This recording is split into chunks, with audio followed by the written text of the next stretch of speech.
G. The drink is G. No, we were talking about ghosty stuff before, and it reminded me of my G-spot. Wait, so when it said woof, did you get an erection? Like, what? I don't get that. What's the link there? None of this makes sense in context now. It's not really Best related. ever that you like, and there's a link to Ghosts. It's called G Spot by Gillian Anderson. She's amazing. I love her. Love She's that so woman. She beautiful was as so well. good.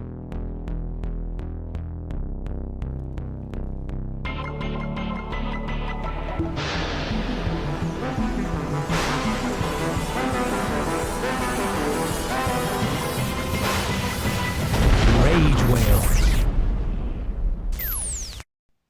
This is episode 89 of Rage Whale with me, regular returning guest Kate. Our topics for today are personal ghost stories, Gillian Anderson's G-Spot, the new movie Presents, questions from our audience, and bums. Of course, also talk about bums. Enjoy. Well, this is going to be a weird episode, so I thought I'd just start because it's not going to be any consistency. But this is episode 89, and we have our regular guest back on, Kate. Hi, Kate. How are you doing? Hello. Hello. Hello. What country are you from? No, that's fine. I'm not really sure. I think I'm northern today. You're stuck on shop demonstration. That's fine. I'm happy. Forgot about It's all the my accent. country. Hello. This is an episode of we just turned into Wallace and Gromit characters. Get the cheese, Gromit. Get the cheese. I'd like to be the evil penguin. Oh, you'd be awesome as the Yeah, be him because he doesn't talk. Yes. Ow. Wait. God, that was a good one. If the big picture of Gareth doesn't disappear, I'll have to just come out of it and suit them together again. Hypnotised by Gareth in my face. Can you all see Gareth? Yeah. Unfortunately. Yeah. Oh God! I just did Yeah, it. it seems like it's a memorial for him, which seems a bit dark and Yeah. strange. But or it's like he's about to do a speech, and like we're all in some kind of Zoom meeting. Gareth is like- Roberts here, last Gareth. speaking yesterday. You This put is like like- 1987 to like 2025 on it. It's almost like oh, fuck, what is it? It's like a 1984, and Gareth is what was that group of people in 1984? What? But there was probably more than one group. Well, no, I meant the based on the book by George Orwell. You're on about Big Brother. Yeah, there you KKK? go. Gareth is Big Brother, and No, we're he all looks more like a minions. KKK member. Why is he not Okay. wearing clothes? Why is he half naked then? He's wearing a vest, though, guys. Come on. He's rocking the vest. After his oh, picture, I'm expecting a picture of Liam Payne and Matthew Perry to come up. It's like an in memoriam section. Oh dear. It's like there's a line, and then James turns it into a dot. You know? Okay. So Okay. yeah, all right. I'll play his question in a bit, and then, like I said, if I can't get rid of his face, we'll just come out of it and start a new one, and I'll put them together and Just no a one quick will one, know. Kate. Yeah. Did you get the One Direction Advent calendar last year? I don't think I did, but I'm guessing you did. Yeah, I returned it though because every time I opened a window, Liam Payne fell out. Oh. Too soon. It's not too soon. Oh. Or That's an old joke as well. It's a Christmas cracker joke. what? And when it fell out, there was a P Oh, Diddy in Christmas the crackers, hole. Jesus Christ. Need to get some good P Diddy stuff, don't we? Oh. Oh God. The Diddy Diddler. Talking He'd of be a good Christmas, Batman villain. I have to say a big apology to Kev for standing him up massively. I'm so sorry. Yeah, I had the chance of like bitching and moaning about Kate on one of our episode records in December. I decided to stay quiet because it Thank you. was too funny. But It was yeah, really embarrassing. Oh fuck! I'd like I would stay at my brother's house, and I was going to meet you, wasn't I? I was going to take the train in, and I was like, didn't want to admit that maybe I should take ADHD medication every day. I was like, no, I don't need this shit. I'm fine. I'm on holiday, and yeah, clearly I do. I missed the train, and then I left my phone in my dad's car because my dad drove me to the train station. And then when I got there, I realised that I had no way of contacting you, and I didn't know where we're meeting. So I was just wandering around hoping to find you. And then I went and bought another phone. And then I remembered I don't actually know where my brother lives. I don't have his address, so I don't know how I find them. I was like, I don't know where he lives. So I was like, what do I actually do? I know he lives in Northwich, but I don't know his address off by heart. Like, I mean, technically it's like England's kind of like abroad when I go home. And then I was like, oh my God, I actually don't know how to find Kev or my family. And then I remember they were all going to the zoo at 5:30, so I got a taxi to the zoo. But I'm so sorry, Kev. I'm going to fly to England and come see you and my brother, and I'm going to make it up to you. And dinner or drinks from me. I'm so sorry. I'm so embarrassed. You left Zurich and got lost in I Chester. got lost in fucking Northwich and Chester, and I couldn't find my way home because I'm a grown-ass adult, and that actually happened to me. Yeah. It's like a version of Home Alone, but like outside. I can't even get on a train to a city on my own. And But you see that Jesus, oh my God. we all know. Meet the old lady with the pigeons. I think that would be me. Yeah. But you see, I need a chaperone. because we know Kate well, at no point was I annoyed. I arrived and I text early, got nothing, and I thought, should I go into town? I went, sod it, I'll drive into town. Because we hadn't arranged a place by that point, have we? We just said the day. No, just when we get there, yeah. Yeah. And I arrived in town, a little wander around, just waiting for a response from my message. And then I thought, she's not looked at her phone or she's lost her phone. Lost my phone. That's what So I literally walked around every street of Chester twice, just a little loop, just keeping an eye out for people. And got really bored and went to the pub and had a beer. And if it's any consolation, it's not even a consolation. So far, Consolation prize. I've lost a phone like on top of a mountain. I've lost a phone at a party and ended up with a parrot.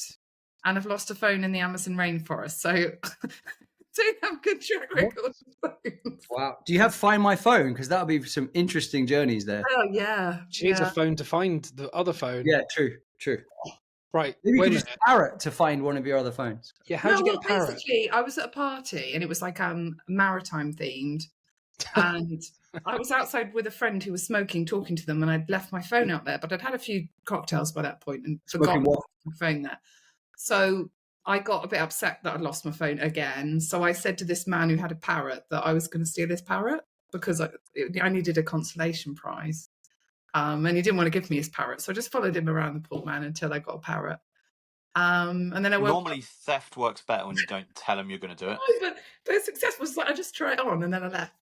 It was like all feathery. I still got it. And then I woke up and I had no phone, but I gained a parrot. So that was good. A real parrot, like on your shoulder. It was like feathery, but like pretend. Oh, okay. So. Okay. That's not Anyway, quite... back on the subject. I'm really sorry, Kev. I'm so sorry. Thank you for being so understanding. It's so embarrassing. Honestly, it didn't bother me a bit. It bothered me that I didn't get to see you, but it bothered me that it didn't bother me at all. Like I was kicking myself because it meant that I didn't get to see you and I haven't seen you in so long. And I was just, such an idiot, such a fucking idiot. But there's always another chance, isn't there? So thank you for being so understanding. Luckily, you know me so well, so you knew that like I would never do that to someone. I just genuinely was being an idiot. So. Well, now you get a meal out of it, Kev, so it's worked out, man. Exactly. Get dinner and... Yeah, I kind of half expected it in a weird way as well. Sorry. But no, it's all good. I thought that was fun. But the biggest thing you missed out on is that I was wandering around with Paul the chicken. I missed out on Paul the chicken. You missed out on Paul the chicken. Now I'm He's devastated. gone back home now. So I didn't ever get to meet him, and it's my own fault. You could have stroked the cock outside, but no. The one-legged one. Half true. I want to meet Paul. I'll steal him again. Please steal him. Right, should we try and get rid of Gareth by playing his question? Mm-hmm. This might not work. Thank you for joining us, Gareth. Horrible to Gareth. So Gareth's a bit confused unless he's... I don't know if this is appearing on the visual or not. We are gathered here today to listen to Gareth Roberts' question. Right, well, prepare yourself because it's a bit deep. It's kind of got an emotional edge to it. So, ready? So, no one speak and listen with your ears. Hello, Rage Whale. And hello, Kate. I do have a question for Kate. I wanted to know if you could put an arse of any animal onto another animal, what would be your two combinations? Thank you. That's a really good question, Gareth. I really like that. I think I would get a baboon's butt and put it on a tiny bird because it would look good. I knew you were going to say baboon. I had the curious feeling you were going to say baboon. What's everyone else's opinion? Because you like the little bum thing that this. On like a Sure. bucket or like a sparrow. I used a baboon's bum for penguin ass, which Where- is a bit of information for you. And then I Arse Penguin's t-shirt. He did a Oh, t-shirt. Ask Penguin's animation, yeah. Like, and then I made the baboon's bum yellow, just for just for a bit of fun post production with a baboon's bum. I like that Gareth's still there as well, so it's a memorial to him. It's like he won't disappear till we've answered the question. You won't. What's everyone's opinion On Gareth or the question? on the question? Paul? On the question, what On the what question. arse would you put on another arse? His face on Arse Penguin's arse. I'd like to see that. So Arse Penguin shits out of Gareth's mouth. Wow. Basically, Ask Penguin is talking shit. Okay. Yeah. that would be a fidget toy, wouldn't it? I have a question, Kev. You're really into animal butts, particularly not. cats. Do you have an answer for this one? Did you He's see got what an encyclopedia. did you see what Drew brought up in the last one? Have you still got it, Drew? Oh yeah, it's on my phone. Hang on. Oh, my phone's so far I can't reach it. I don't want to crush my cat. Oh, the horror. Third world problems. Trying to think of what butts you want on other butts. Think of good animal butts. Could be a peacock with plumage. Whoa! I was just about to say peacock. God damn. Yeah, we were on a little mind-bending Imagine a Serious peacock and a synchronicity puck. going on here. It's spooky. butt mind reading. Imagine a Right. gorilla with the peacock stuff going. It's a really angry gorilla and then peacock feathers. That'd be good. That's a little bit like Wicked though, because they have feathers and wings. If anyone's seen Wicked, No. Do snakes have butts? Like, what's a snake's butt like? That's a cloaca. does a snake take a shit? Because I've never seen. Well, not Yeah. like watched a snake take a shit. It's a But- cloaca. It's a little hole that does everything. Did Wow. ducks Told you I had an have cloacas, encyclopedia. don't they? Ducks. A duck's butt. Yeah, they're inside or something, I think, aren't they? What If the? Kev went on Mastermind, his specialist subject would be animal rectums, wouldn't it? Wait, I've got it. A pig's ass on a peacock. See, I That'd be disappointing, misunderstood the wouldn't it? question. Maybe the question could be is up for interpretation because Maybe I'm it would just be a better question. I'm Thought about thinking pure anuses. So I'm I'll tell you thinking what. like cat anus on an elephant. What do you think about cat anus? But maybe it'd be better if Same we're episode. talking bums, like you're saying, like if you're talking about a peacock, you're talking about the entire tail feathers on a donkey or some shit like that. Yeah, I that's don't know. something like an interesting butt, not just the whole, the butt. Yeah, I was thinking the whole. I think we should I think the entire circumference. Will it be to It would be scale? though, So if right? you put peacock on an elephant, would it be like tiny little feathers come up? Or would it be like... I want it to be. That's why I thought baboon on Ooh. a tiny bird, because it would just look. It'd be all ass and tiny bit. Of It would bird. look like Ren and Stimpy, wouldn't it? Yeah, I think you can if you're switching anuses, I think you've got an option to increase or decrease the size. So yeah, I think an elephant with peacock plumage that is bigger than a giraffe would be amazing. Just an elephant with the biggest fucking thing. Well, I was thinking, how weird would it be? Like, like a peacock's got like a beautiful, weird, mate. What are you on about? a little bit of like a rainbow. No, hang on, it gets weird. You'll see. Like it's got beautiful kind of like rainbow kind of plumage. You know what I mean? But what if a peacock had like a runny stomach and it had like diarrhea, and when it did the plumage, some of the colors are shit, basically. You said the plumage. That's what you got out of that whole sentence. Plumage. You said the bird's arse has plumage. That's not a word. Okay, I'm gonna be honest with you. This beer I've just had is 5.8. Can I just say, when I listen to the podcast, one of my favourite things is when you get drunk, Drew. I can almost imagine if there was like questions from an audience. It's like, can Drew just drink more, please, and make complete tits out of himself talking about? When we were trying to do the Golden Globes nominations, he was an absolute nightmare. Oh, He really? kept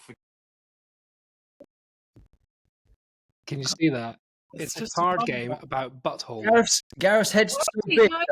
my aunt bought my niece a game at Christmas that was like different poos, and you had to. It's like bingo for animal poos.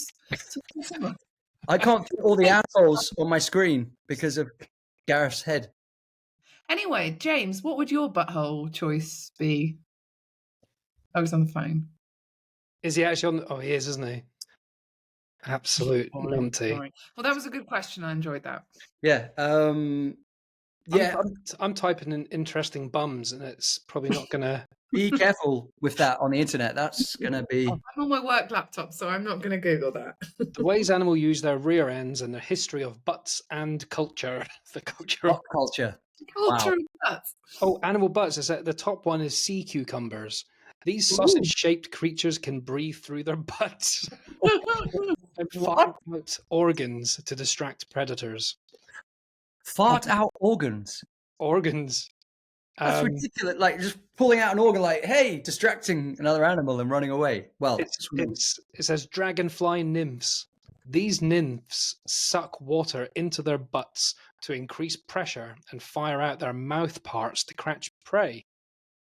to Cratch. You said Cratch. I know. Flumage Cratch. Bob Flumage and Bobbick Cratch. Do you know the interesting thing about wombats and bums? What? They're upside down? Wombats, these animals produce cube-shaped poops. Oh, I knew that from this poo game I played at Christmas. Yeah. Wow. It all goes around in a circle. Poo, like, is your anus squeeze it at a certain angle, or is your rectal passage square? I mean, I reckon there's a little man at the end that just packs it and throws it out. A fudge packer.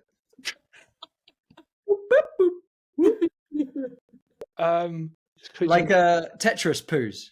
That would be quite interesting. Imagine you did a poo and then the other poo shape fitted perfectly onto the other poo. I don't know where you're going with that. Tetris Tetris poo. Tetris poo. I had something interesting to say, but it's completely gone. How is everyone? How was everyone's life and how's everything going? Better now we're talking about bums. I am happy now we're talking about bums. There's a book called Funny Bums and Freaky Beaks. No, that's what I was going to say. No, it's gone again.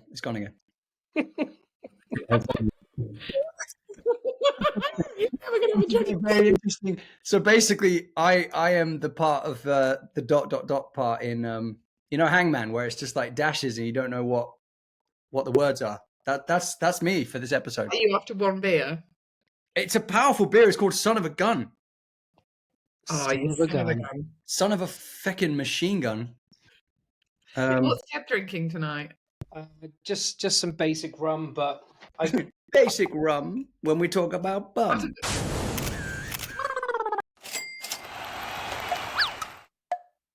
Sorry to interrupt the show. Just a reminder to say we love and appreciate you all for listening to the podcast, whether it's on Spotify, Apple, or Amazon. Don't forget to subscribe, rate, follow, as this really helps us continue to progress and improve the content and keeps us making these fun episodes for you guys. Oh, we're also on these things called Instagram and TikTok.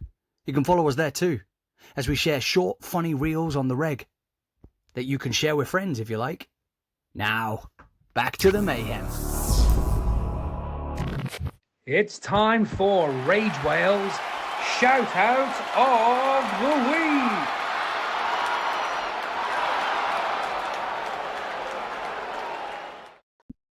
I got a crate of Beer 52 miniature shout out. And the interesting thing today is that, so Sadie got me these, just like a subscription for a few months of like random stuff, and they're all different. But there's a heavy amount of stout and dark ones, which I'm less interested in, but there's some bizarre ones in there. But Drew, I sent a link to Drew, and it gives him a free one. So he got a free crate, and then phoned him up to instantly cancel because it's a subscription. That's awkward. They might watch this episode, dude. You just throw me under the bus. Thanks. They know they spoke to you. But so They- Drew's chatting to these guys at Beer 52 to cancel it, and you tell them, Drew. Well, and then I got like a kind of pring moment with like a light bulb attached, where I was like, they'd make a brilliant sponsor. So I was like chatting to this guy, like basically explaining my situation, and why I need to cancel, but saying, hey, when I get a new job, that goes full circle. every episode, I've either got a job or I lose a job. Like, You what lost is your this? job. What? Yeah, You I've lost my job. What Yeah, happened? yeah. Now I work for Banana. But yeah, no, This guy. yeah. Shit, that's my boss. No. Fuck, my thoughts are fucking me. Hang on, sorry. Wait. Beer Did 52. you quit or did you? Oh yeah, Beer 52. Yeah. The job was a contract length and it ended basically. Oh, Yeah, it was. Yeah. I didn't get made. I wasn't fired. Like I Like hope it was Tim. good for my They job. wanted to keep him on, but There wasn't enough room in the inn. Basically, there was only a certain amount of spaces, so it was a bit like digital Hunger Games, and I got sucked off by the Who sucked you up? hurricane. You know, like in Hunger Games that sucks all the characters out into the oblivion. What? You got What such a Hunger big Games did hurricane. you watch? Yeah, you know, in the Hunger Games, there's like the acid rain, and then there's the storm. That What? anyway, Drew, you were speaking to Beer 52. This is the conversation from 5 minutes ago. Just say the I'm sentence. so sorry, but anyway, yeah, like fuck. Yeah, I was just saying, I think it would make a good sponsorship, and we like beer. We're guys that, you know. None of this, right? This is not what I Really was sold it to expecting him to then. say. Like, Drew, I thought I could clip Real this sales into a guy. clip If only don't clip this into a clip. and tag them in it. But Drew was meant to say he spoke to Beer 52 to cancel his appointment, to cancel his subscription, and he started having a chat to this guy. And he went, "I do a podcast. Do you want to sponsor us?" And they were genuinely They were like, interested. yeah, no. Yeah. Oh no, Yeah, they were like, tell us a bit more about it, and I said, Rage Whale. I said, we're three guys that haven't seen each other for like 20 odd years. We kick back, we talk about movies, we interview people to get a different perspective on their lives, and we just basically chat shit and drink. So alcohol sponsorship would be groovy. And the headline was that we got Emmanuel Bonamy on. And as soon as we said that, they were like, Yeah, they were like, All sign right. me up, man. They We're were like, listening. sign me the funk up. But yeah, I explained that I liked the little snacks and the packaging and the cans and the magazines and the ethos of the Beer 52, because like getting lots of beer from different countries around the world, helping out different countries, promoting their beers. now he's rambling. He's gone from saying nothing to saying too much. And you sound like the narrator in my head. Yeah. It's like, Drew shut couldn't up, think of Drew. what to say, and then yeah, Long story short, what did they say? they said we'll We'll come be in back to you. we'll be in touch. No, but he said that he'll pass our information on to the powers that be. And he then Post-it note straight in the bin. He then mentioned that there is a podcast called Morons and Movies. Yeah, Morons Talking Movies. That's it. And I think those guys work for Beer 52, and Beer 52 is kind of sponsoring them and helping them out. And I said, yeah, You guys better. well, that's very kind. But yeah, we'll see, man. We'll see. Hopefully they don't watch this episode because I'm talking utter. But it's the power of Beer 52. Like, it's absolutely. This is evidence that their product works. It's taken away the power of speech. After half a can of brother-in-law. Anyway, I've got a second question for the group. Yeah. Ooh. Are we I'm ready? not sure I can answer anything right now. I'd be disappointed if it doesn't involve butts, but I'll be okay. Okay. I don't think there's a but. Is there a but? No, there's no buts. Private parts. The next one's private parts. Ready? Everyone listening? Here we go. Have you ever had anything unusual or funny happen to you at the cinema? She's so beautiful. So I love her Johnson. That was a question from our friend Katie J. So just a shout out to her. And thank you for getting involved. Katie actually messaged the other day and she said, I'm listening to your podcast most days whilst working. It's really good. You guys make me laugh. So that's I lovely. was really chuffed by that. And she said that she's actually sent two questions. So after you've answered this one, there's another one. But she said, I thought of the first one because once she went to see the film Mr. Bean years ago, and it got a standing ovation from the audience. It felt really natural to join in and clap, but I've not experienced that watching any other film at the cinema. And another time I went to see The Mummy 2, something went wrong and the film stopped for 20 minutes before the end. So they got everyone in the cinema and just told us what happened at the end. They got everyone out and just told us the ending. And people were not very happy. That's a really cheap way. Instead of going, right, we're going to give you tickets to watch it again, we're just going to give you the spoilers. You're like, what? Yeah, the mummy died.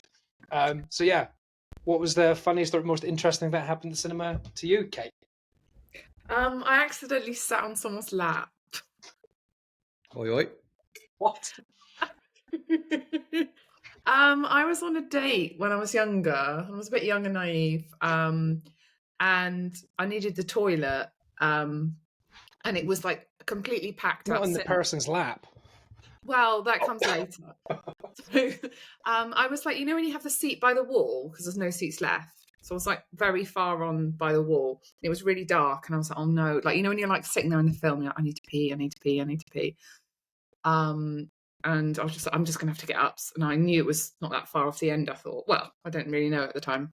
So I got everyone up, excuse me, sorry. And then I went out to the toilet, and then I went back in, and the film seemed like it was in like a really weird place. I was like, I don't remember this bit. Like, how has it got to here? And I got everyone up. It was really dark. Like, excuse me, sorry. And then I sat down in my seat. There was a man in it, and I was sitting on him. Wow. I was like, oh my God, I'm sitting on something. Oh my God. And then I freaked out. I thought that like my date had stood me up or something. So I had to get everyone up again and walk across the screen. Like, excuse me, sorry, all panicked. And like, then I went and cried in the toilet. And then I worked out that I just walked into like the earlier screening, and I just got everyone up, sat on someone's lap, and got them all up again and left. Wow. I thought your date left because you sat on someone else's lap. No, my date was there the whole time. There was like another half an hour left of the film, but like I just didn't get it, and I was like, then I only realised because it was so dark when I was like sitting on. You're getting your own D-box experience from a stranger. Yeah. And then the worst part is I had to get everyone up again, and then I remembered that I found out later, like when I watched the rest of the film in the right screen. And then also the guy was like, why are you gone so long? I thought I was just crying because I thought you stood me up and sitting on someone. Explain it. He probably thought you were laying some cable. Probably did. And then I'd obviously done it like 5 minutes before the end, got like everyone up, sat on someone. Wow. That's brilliant. You're a real nasty piece of work. Chairs in the dark without the music, when you just have to sit down. You just have to sit down suddenly. Man thought, like, why has she got everyone up, sat on me, and then got everyone up and left? He's like, I wonder if she's going to sit on anyone else, or am I the lucky one? Oh, how about you, Kev? Well, James, have you got any? No. Nothing.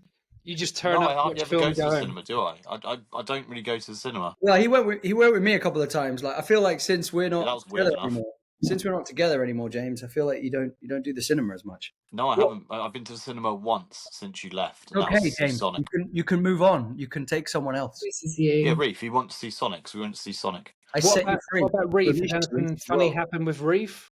Has Reef done or said anything funny? Well, I told you about the Roger being in Star Wars, didn't I? Oh yeah. Is that in the cinema? No. No, this has to be cinema related, James. Like the question. Remember that funny time in the zoo? You're like, what? That's not the cinema. No, nothing. He's quite well behaved, actually. Oh, that's good. Okay. Drew? That's a boring story. I had two crazy occurrences. One that's in one of our episodes was when I was watching The Joker 2, which really feels like the cure to insomnia. Someone threw a bottle of wine and it just missed me. That was the most exciting part of that cinema experience and The Joker 2. But it was weird because I think I was saying this. The guy that was like speaking all like that, like all right, proper like geezer-esque, giving it big time, big what was it? Big potato, large potato attitude. So he was giving it big uns, yeah. He was giving it the big I am, the big balls, big Billy bollocks, big. Anyway, Give it the big potatoes. yeah, big potatoes, right? But it was the fact that he then throws a bottle of wine. It just feels so wrong. It's like, do you know what I mean? Like the attitude and the liquid the guy was drinking, it didn't match. It was very strange. Brings wine into a cinema. That's a Yeah, really but odd choice. who throws a what's he doing, man? Why is he drinking wine and being a twat? Like, I don't know. I thought wine was for cultured people, not assholes. I can't think of many. I'm sure got there another is. one. I can't think of that many funny ones personally. I know there's lots of annoying people that I've shouted at or done, like kids or adults being dickheads on their phone or talking too much. But one, it just made me giggle. It probably isn't even that funny. But I went in Hampstead. There was a not a picture house, the Everyman Cinema. It's when Everyman were brand new, like no one had ever heard of them. It was like 2011 or 12 or something. We'll probably find out is when the new Jurassic Park films came out. So it was the first of that trio. So that Jurassic Park film appeared, and it's a weird cinema because, as you know now, they're kind of common now, but they weren't at the time.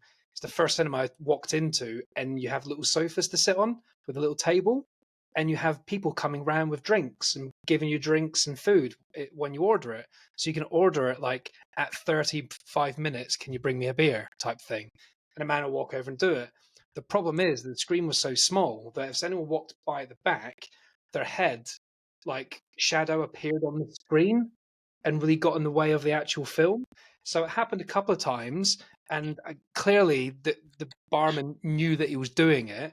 So on the third time, he walked past, and imagine him as a shadow. He walked past doing that, so that looked like there was a dinosaur going past in a shadow.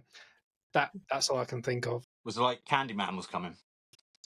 Candyman. Oh, that's quite creative, though, man. That was a nice little idea. He's trying to make it immersive for people. no, just Puppetry. fucking duck, mate. Just showing off. He's like, maybe he worked for the Don't do Lion a King duck, on the actually, puppeteer, duck. Fuck off. and he was just working as a barman, just as a sideline business. Funny could mean two things, right? Funny could be ha ha, and funny could be that's really strange behavior. Like what is going on in the cinema? Because I had a moment. What? What did you do? No, it wasn't me, man. It wasn't. Why is it always me? I was in the cinema. I saw the film Us. You know, Jordan number Peele, one. You know Jordan Peele. You know Jordan Peele's Us. Yeah. So I saw it and I really enjoyed it, and I was like, I'm going to go watch that again. Not in the same day. Anyway, I went back to watch it, and then halfway through the film, there's like three of us in the cinema.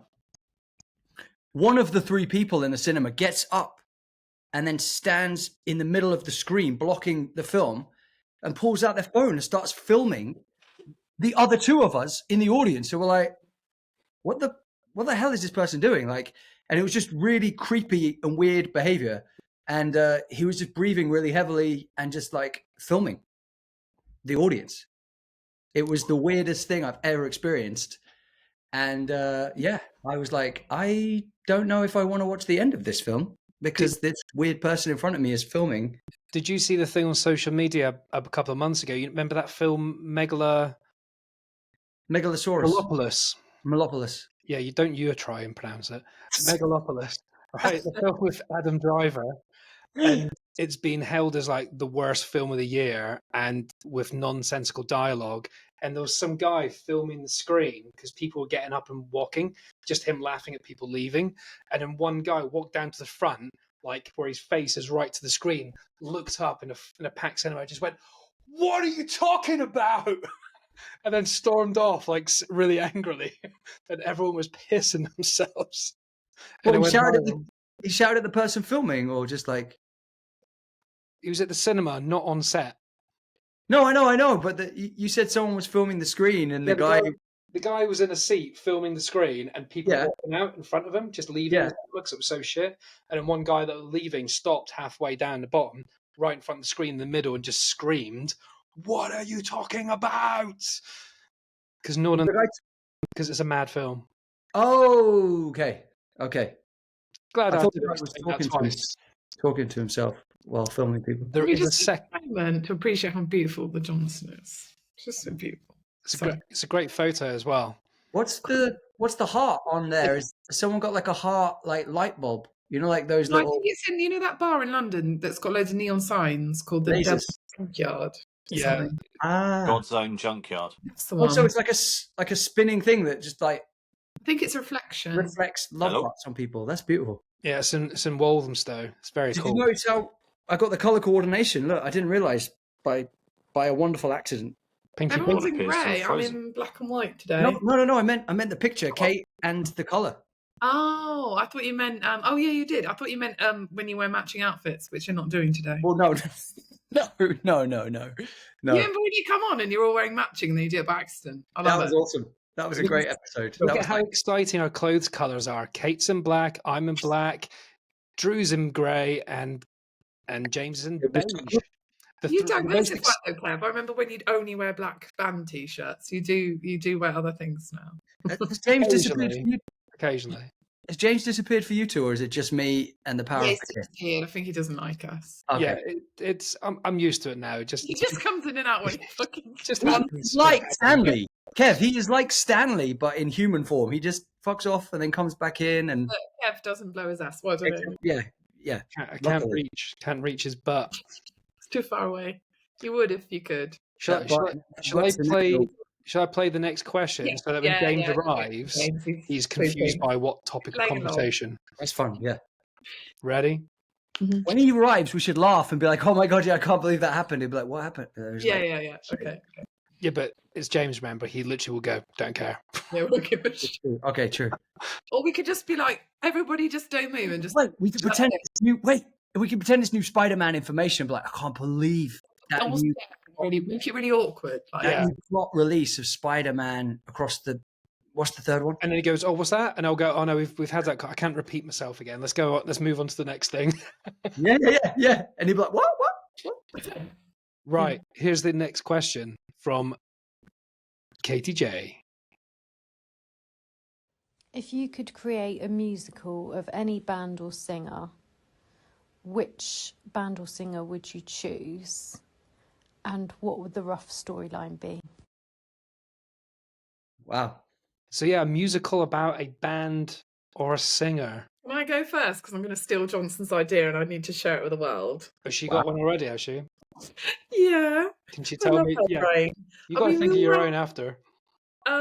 Maybe, but I want to answer. I'm just going to tell Johnson's idea because it's lovely. We were just sat like drinking round Katie Port's boat one day, and Kate was like, "I keep having this like thought about this musical called Wonder Boy with Jack Black, and it's like the whole of Jack Black's songs and like Tenacious D, and like there's a boy in it. She even described it in like detail. She imagined the whole thing like when the lights come on, and she said his big song is like Wonder Boy." And then I was like, and she described it like she's so imaginative. She described like every scene of the musical and what Jack Black like, and what it was all about the Wonder Boy in that song.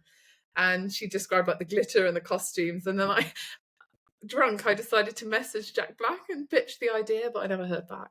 It was not my idea; it's her idea. It's amazing.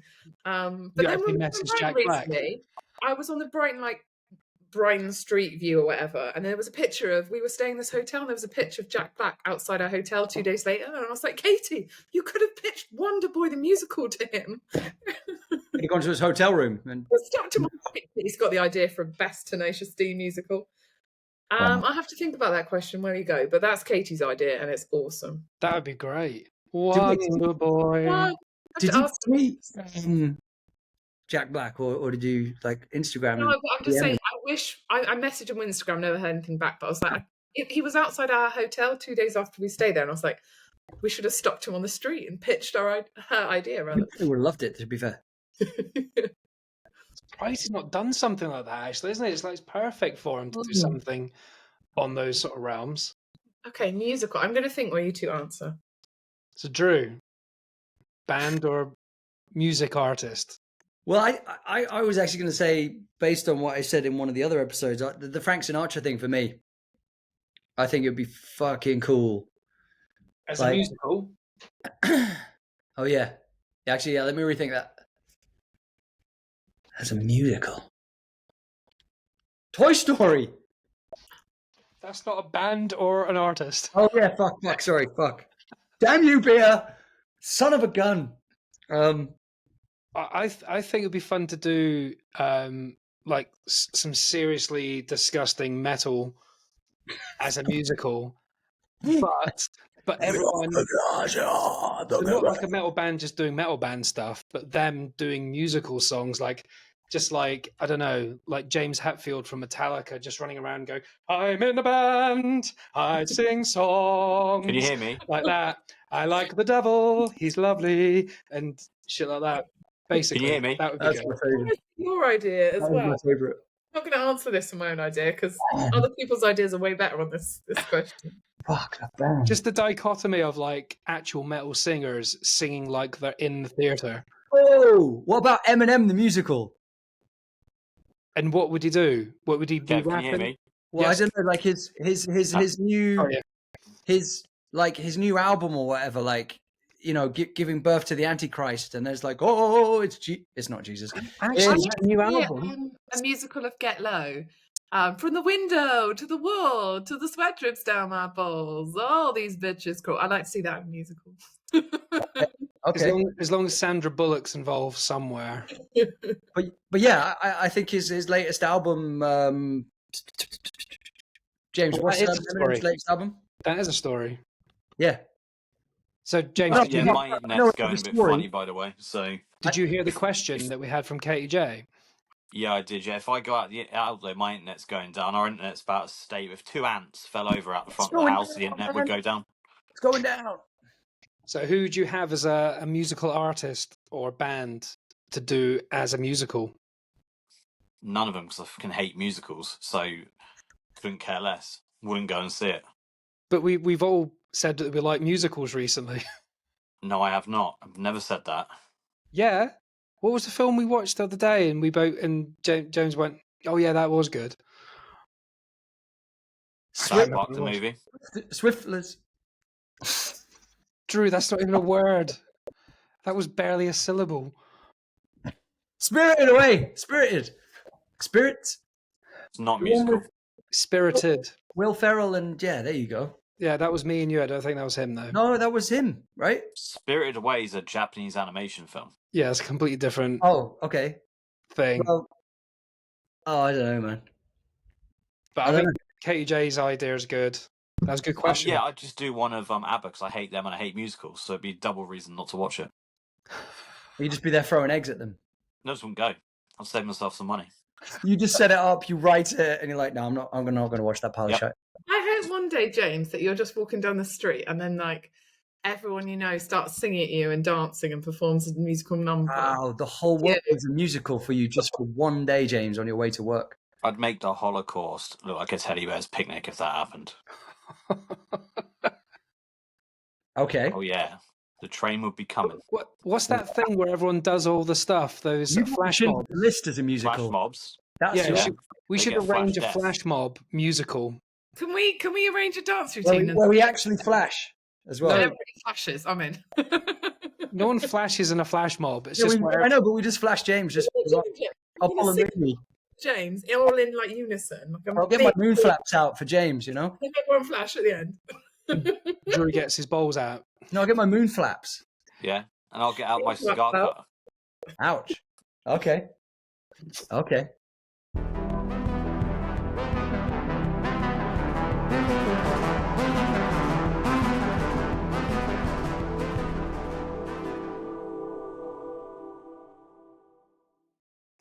I was just thinking about music, bit of a tangent. I was watching The Matrix today, and we'll talk about it later, but the Matrix music, oh my god, it ended and it was Rage Against the Machine going da-da-da-da.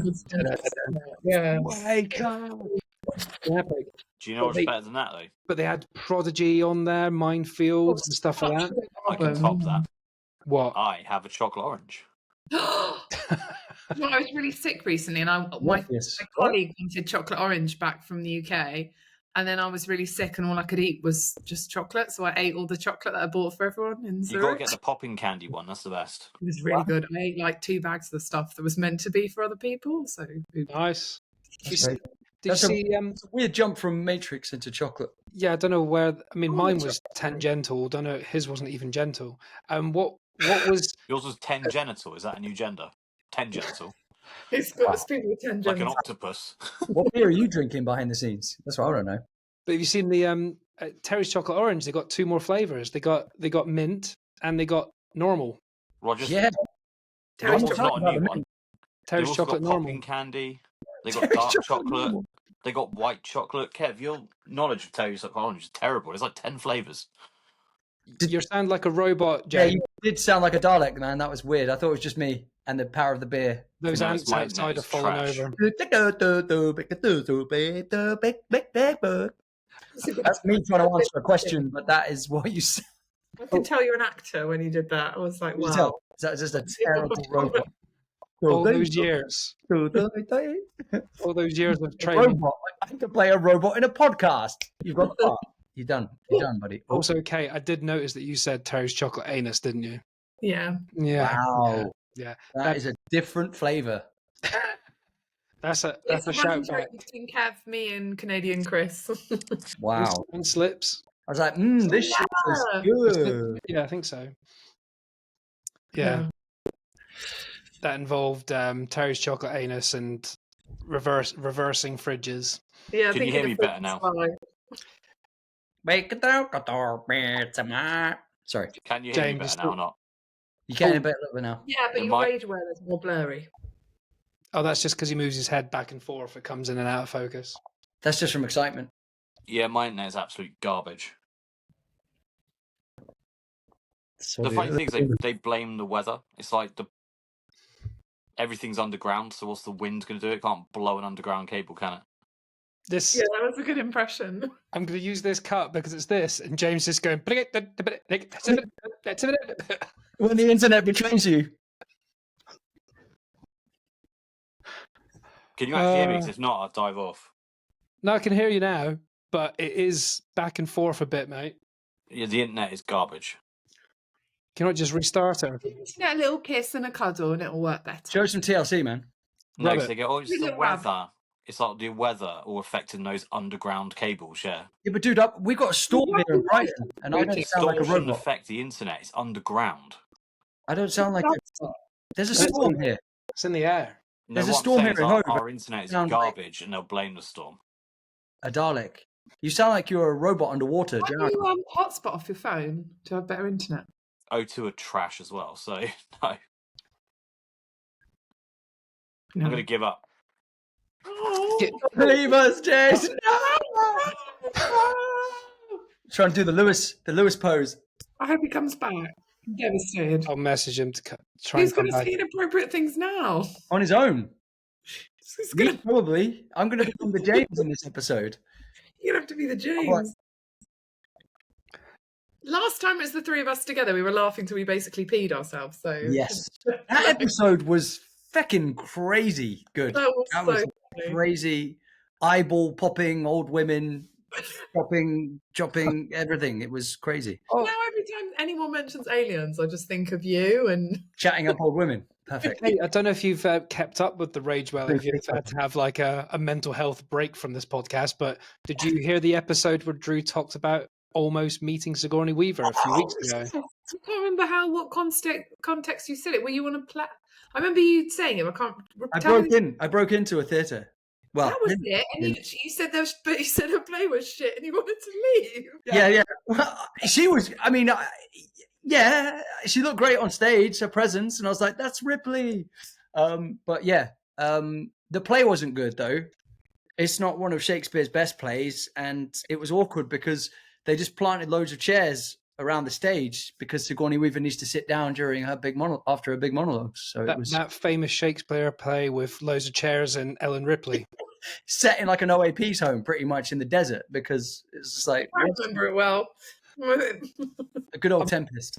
I'm not clever enough. I was trying to think of a Shakespeare witty comment to merge into an alien comment, like "Wherefore very art thou, xenomorph?" I don't know. That's not very good. It's funny actually because one week you were talking about how you nearly got an alien film, and then you were like, "Oh, I saw Sigourney Weaver on the stage. I could have met her, but nah, she was shit." I was like, Yeah, "Oh my gosh." I feel like maybe that's building up to something. Like maybe I'll get to do something to do with aliens. Your Hopefully. next job is going to be you interviewing an alien in a film. I'm going to Ooh, manifest. or maybe I can voice an alien in some kind of voiceover thing or some Yeah. computer game. I'll be an What? Just alien. going, I'll sound like James. Look, the guys called over by the yeah. how many aliens do you know that are Irish and drunk? And pirates. It's Alien Pirate, okay? Why there's Ellen Ripley over there, baby. Year 52. Like cider. Wait on spider and abducting people. I don't know. Yeah, that's definitely not an alien. Or if they know, You're a actor. I mean, Yes. or if they know Kate, it'll be like, "Where's my parrot gone?" You stole my parrot from a party. Yeah. I did. Apparently, the pirate is from Somerset now. Yep. They've moved. Oh, one of my work colleagues just messaged me. Her name's Jess, and she's just sent me a message saying, "I just watched Night Bitch. I get it, but I don't get it. Is she actually a dog or what?" Night Bitch. Have you heard of the film Night Bitch?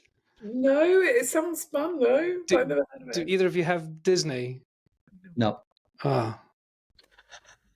We're Wait, adults. That's how you make. That's a really quick way to make Kevin sad. He'd just say, "Don't have Disney." Oh. Look at his eyes. It's such No. sadness. Oh. so annoying. This is Night Bitch. It's It's Amy Adams. She's Amy Adams. Yeah. And it's a film where she's got a child, like a toddler, and the stresses of life and giving up her career and stuff out to look after the kid. Like nothing's bad. Like the kid's great, nothing wrong there. It's just her giving up her life and feeling worthless and useless and not into society. And it goes into like the metaphor of the act of giving birth is so brutal and animalistic, and you feel like you're an animal at that point, and then she starts to embrace it and starts making barking noises, and the kid loves it, so she ends up pretending to be a dog, and then the kid who never sleeps ends up playing dog and ends up sleeping in the dog bed, so it helps him sleep. But then she just goes a bit over the top, and it turns into a semi-werewolf story where she actually starts growing hair on her back and 6 nipples, and then It turns was like a into, typical Disney film. and just turns into a dog at night and runs around barking at other dogs, and Similar to Moana. kills her own cat because it's a cat. No. Actually, it sounds quite good. I kind of want to watch it. It's I get 6 nipples. that's usually how I get them.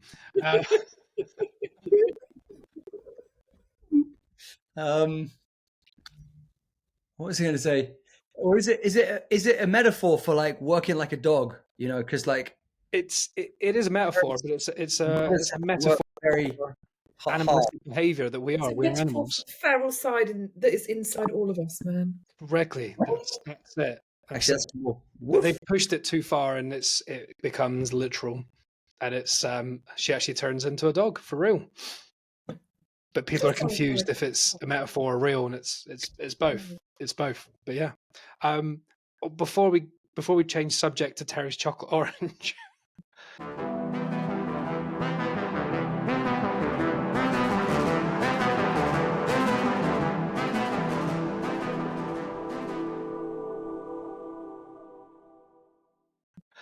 When I mentioned good music in The Matrix, I was going to say that did you get tickets for 9 Inch Nails? It's on sale on Friday, so I'm going to try. Oh, you've seen them before, though, right? Yeah, I think a I was couple with times. you. I think you were in Brixton or something. Was I with you? I think I was. Yeah. It was it me, you, and Chris, maybe? They were amazing. Trent Reznor's voice was amazing. Like, yeah, they go on sale on Friday, and I might just have to like take a break at work time and be like, I have to go for lunch now, and try and get tickets. Is that In a big stadium.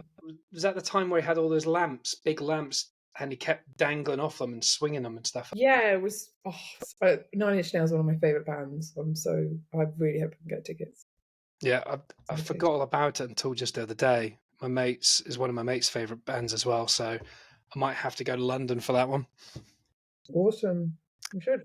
I bought Skunk Nancy tickets the other day as well. With you? Awesome. I haven't My seen New that Year's for ages. resolution is like I think it's sort of a bit influenced with like reconnecting with you guys. It's just like talking about our youth and how we always grew up in gigs and I went to see Apocalyptica recently, and it just brought all back, and I was like, I miss, especially like rock and metal. I just miss like gigs like that, and I've been a bit of a hermit recently. I've been a bit sick and just not really, and I was like, I don't, and actually I went to Apocalyptica.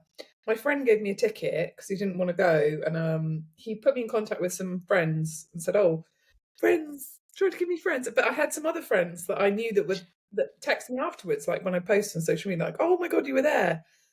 But I actually went on my own. I'd never been to a gig on my own, so I was a bit like, oh, like, and I had the best time. I was just like, it was such a like different experience. But I was so there for the music, and I was like, even if I'm just gonna, instead of like waiting for someone to go with me, I'm just gonna book tickets to all the music I love. If I go on my own, I don't care. I'll have a really good time still. That's the way to do it. It's like cinema or gigs. The older I got, the less bothered I was. Like, if I want to see a band, if I want to see a film, I'm going. Someone wants to join me. Brilliant. It's not like the social side is extra, but like it's actually almost kind of like, it sounds really harsh, but a bit annoying when I'm with people because I'm quite tall, so I can like see more. And then I'm like, if I'm looking after people that are smaller than me, that sounds like such a horrible thing to say. It's more annoying. Whereas like if I'm on my own, I can just stand where I want and just really experience it. And that's it. If you go to like, if you have like normal friends and you go to normal gigs, they're a bit not rubbish, but I'm a bit scared to be like near the mosh pit or near where it's rough or So if you go to a heavy gig, it's better because you're one or the other. You're standing watching or you're getting involved. And like I go with my mate Ryan, and he's a bit younger, so he hasn't got to the stage of standing watching, whereas I stand and watch more now. But his enthusiasm makes me go in now. But we'll go to a gig together, just me and him, and the first fucking chord will hit of like something dangerous, and he'll go, see ya. I'm like, catch you at the back in a bit, and he would just disappear and find me in a bit. But like the gig I went to last week, I mentioned to the guys, I spent 2 hours with the support band and the main band, but maybe about 2.5 hours. Didn't leave the pit once, just got battered, and it was brilliant. The best time ever. Still a bit achy now, to be honest. It's a couple of weeks ago now, but it was great. It's a bit of a workout, really, isn't it? It's just a workout. Actually, and it's also like people work out in the gym to music, but you guys beat the crap. Let all your emotions out, all your stress out. It is proper mental health stuff. It's like makes you feel amazing when you're there and afterwards. It's euphoric. That's because you're beating up teenagers, man. So it's like it's always good fun. Like a superhero. That's why. But like Ryan wears this. I don't know if it's an Apple or a Samsung. He wears like a watch that counts how many steps he takes, and because he's quite a healthy guy. A Fitbit. But he left. We went to a gig. I can't remember what it was. It wasn't even a heavy gig. It was a Devil Sold His Soul, if anyone knows that gig. It was Devil Sold His Soul, and they're amazing. And it was a little venue. And when he left, he sent me a screen grab on his phone of what his watch said he was doing last night, and it said he did a 2 hour swim last night. That's what the phone thought he was doing because he was swinging his arms so much and doing shit like that. So it was like he went, "You lost 500 calories from your 2 hour swim last night." He's like, "What?" Wow, swimming in the devil's pool. Absolutely madness. Absolutely madness.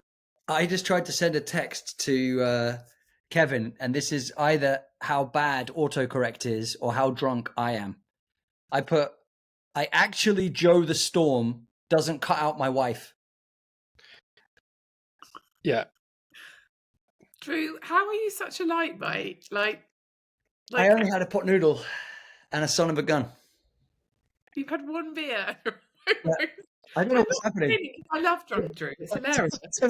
No, but I think it's because it's Australian. No, it's because it's 4.8%. Like I had a. No, but it's one beer, mate. I know, mate. I know. It took me right over the edge. You're right. I don't know what it was, but I don't know who the hell I am now, mate. I don't know either, mate. I'm in somebody else's fucking tree, I'll tell you.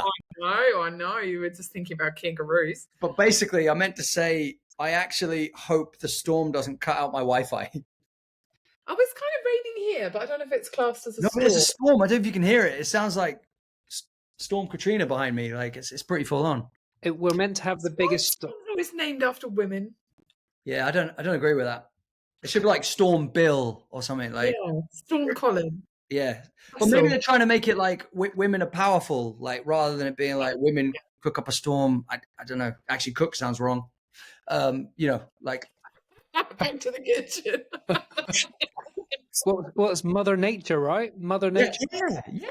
Yeah. Mother Nature's just kind of like getting angry with us messing up her garden, and she's like, Hips are always women as well, aren't they? Mother Nature can't be Storm Dave, can it? yeah, Mother Nature. Well, actually, in this day and age, it could be. Mother Nature could be Dave. All right, Yeah. James. Storm. Dave Oh. Nature. Oh, that's Dave Nature. Hello. Oh, hello, mate. Hello, I'm Dave Nature. Sorry, kid. You're We're trying off to the planet, you know. I'm just giving you guys a blow because you're doing what I don't want you to. Have you guys watched the TV series Kath and Kim? a little bit. Have Yeah. you? Yeah. So good. This is Oh, the no. episode where we offend every Australian ever. Oh yeah, mate. Yeah, let's do it. Let's keep it going. And then we just bring on Chris Hemsworth and be like, listen, mate, we're big Yeah. fans. I just thought you could come on. You'll know Emmanuel Bonnet. Did you see when he stumbled across the news reporter and then he picks up the paper and he starts doing the weather? Did you see that? I did, but It's a real thing. It's a real thing. Chris Hemsworth, you know, he's just walking in the background. What I mean, let's face it, mate. Yeah, he's just walking in the background and he's like, comes over to the camera and the news reporter. And he's like, Not Emmanuel. I'm going to help you with the news and the weather. Emmanuel. Let's Yeah, do it. if you're not Emmanuel, I don't care. Can you guys It's be definitely friends? not. Oh, we've got to talk to each other, Drew. Oh, no. It was just the two of us. It's all so awkward now. I feel so strange. New job. You're looking for a new job. Oh, there's a cat button. Yes. Whoa. I had to leave and get Have a the safe. flying Oh, fluffy that's bum really had to come in. I like the aerial blowing of the Slow motion. slow motion. Oh, I wish I could turn the camera. She is now licking the bum hole. This has been a great episode sponsored by assholes. Seems to be when I'm on. You just we talk about Yeah, mama. it's always, I don't know. Oh, do you have a serious topic for us? Okay, I'll tell you one thing and then we can go off there then. Drew, you mentioned Straight face, what? you Go on. mentioned the presence of something earlier. So the segue would have been 10 minutes ago, which would have been good, but you talked Australian for 10 minutes, so I didn't get the segue in. But you mentioned also, a beak Kate, thing. you seem to have an easel and a bit of artwork behind you, but it's facing the wrong way around. Oh yeah, What's on the other side? a shit painting and a really weird shit painting. But I'm in PJs, so ignore. Wait, are you painting with shit? Shit. It's amazing. Yes, it's me. That is cool. Whoa. I don't like it. Wait, is that Medusa? It's it's fucking weird. I make weird art. Let's show you. That's Um, awesome. Fucking amazing. I don't like it. You're crazy. I wish I had your talent. You're crazy. You know the mess. Sorry, I just got up in PJs. I'm wearing sophisticated. I'm not in here in You're PJs. crazy. It looked like you're wearing like a French, French made PJ. yeah. French Yes, but I've got PJs. 20 slippers. Say fuck off. Fair enough. Fair enough. They're like, wear a corset. Fuck off. I Okay, think this is the right, first time I've serious worn now. trousers since doing this podcast ever. Usually We're all just showing our legs. I'm wearing slippers. I'm wearing PJs, green ones. I've got slippers that don't say fuck off. They And say, then banana. what does that say? Cowweb. Cowweb? My slippers say cow toe. cow toe. Instead of camel toe, they've spelled camel toe wrong. Cow toe. I don't know. Anyway, that's utterly fantastic, Drew. That was This like a will little be a yoga. subject for us to talk about, okay? That was like a little yoga break for people, like stretch and So yeah, my segue. I don't know what we're calling this episode. Fucking hell. Just call like it okay, assholes. talk about shit again. we call it shit and assholes. Okay. So I watched the film. I'll give you like maybe like a minute short synopsis, and then we'll talk about Sorry. what's really funny. There was nothing funny there. He's drunk It already. tickled me. It just tickled me. tickle you in a minute. Okay. You promise? So I went to the cinema last night, I leave. and What did we watch this week? On Cinema Selection.